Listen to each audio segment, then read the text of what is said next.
Anyong mga kachinggo, ito pala ang anak ng CEO ko ng aming company.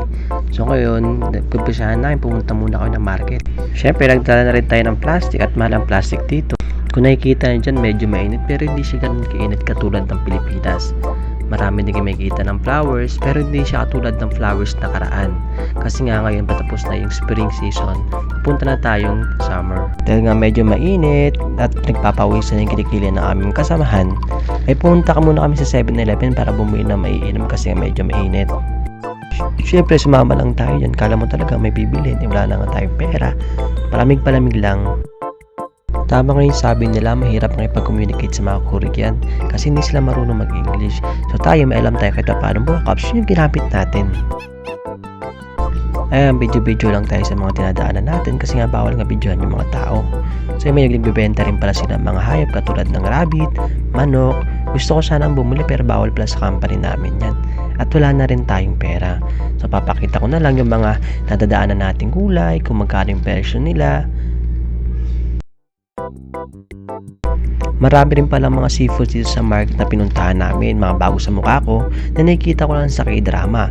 May mga parang pecha din kami nakita na malalaki para hindi ko alam kung magkano at anong klase yun. So ito na nga, may nakita nga tayong exotic food na street food sa Korea. So na-curious ako kung anong lasa. Ayan, tapang-tapangan tayo dyan kung makakain ba natin. Pero medyo nahihirapan ako magbilang ng pera dyan kasi nga medyo bago pa sa akin yung pera ng Korea. So nakikita nyo, nagbabawa ko kasi nga show ng respect sa kanila, kailangan natin maging magalang. Kasi nga yun yung kultura ng mga Korean. Ayan nga, tinikman na natin yung exotic food sa Korea. Noong unang subo ko, pangalawang subo, pangatlong subo, medyo masarap pa siya eh.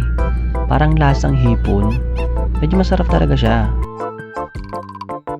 Pero habang ng patagal yung pagkain ko at habang ginunguya ko siya, parang may aftertaste ako nalalasahan na hindi ko maintindihan kung anong lasa pero parang maalat.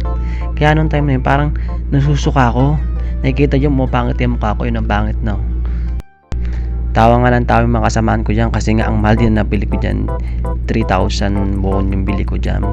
Ayun, ilang subo lang nakain ko, wala, tinapon ko din yan kasi nga iba talaga yung lasa. Buti na lang talaga may dalang energy drink yung kasama ko dyan, kung hindi nagsuka na ako dyan.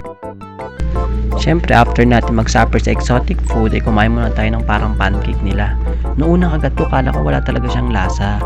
Pero nung kumain ako at naabot ko yung gitna, meron siyang parang jam na hindi ko alam kung anong klaseng jam kasi hindi naman ako mahilig sa jam, hindi ako mahilig sa matatamis.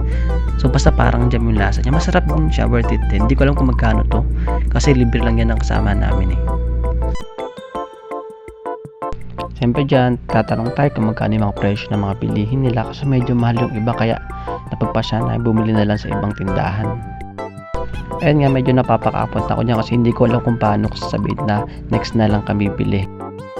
Ayun nga, tapos ng araw namin, natuuwi na kami para magluto ng tanghalian.